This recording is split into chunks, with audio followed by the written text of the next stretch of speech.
ملکہ بلقیس راستے میں تھی. حضرت سلیمان علیہ السلام نے ملکہ بلقیس کو معجزہ دکھانے کہ میں سچا نبی ہوں اور نبوت کی حقانیت واضح کرنے کے لیے تخت بلقیس کو اپنے پاس پیش کرنے کا کہا.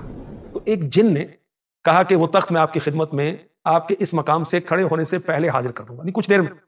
سلیمان علیہ السلام نے فرمایا میں اس سے بھی جلدی چاہتا ہوں. یہ سن کر حضرت آصف بن برخیہ رحمۃ اللہ تعالی علیہ انہوں نے سلیمان علیہ السلام کے بارگاہ میں عرض کی حضور میں تخت بلقیس کو آپ کے پلک جھپکنے سے پہلے لے آؤں گا. یہ اسم اعظم کے ذریعے دعا مانگتے ہیں. تو اسی وقت وہ تخت بلقیس حضرت سلیمان علیہ السلام کے سامنے ظاہر ہو جاتا ہے. تخت آ گیا. حضرت سلیمان علیہ السلام نے ملکہ بلقیس کی آزمائش کے لیے تخت کی کچھ شکل و صورت تبدیل کر دی. جب ملکہ بلقیس سلیمان علیہ السلام کے پاس آئی تو اس وقت تخت موجود تھا. تو حضرت سلیمان علیہ السلام نے ملکہ سے کہا کیا تیرا تخت ایسا ہی ہے؟ اس نے عرض کی کأنہ ہوا، گویا یہ وہی ہے، یہ تو اس جیسا ہی. تخت میں تبدیلی کر کے ملکہ بلقیس کا امتحان لیا.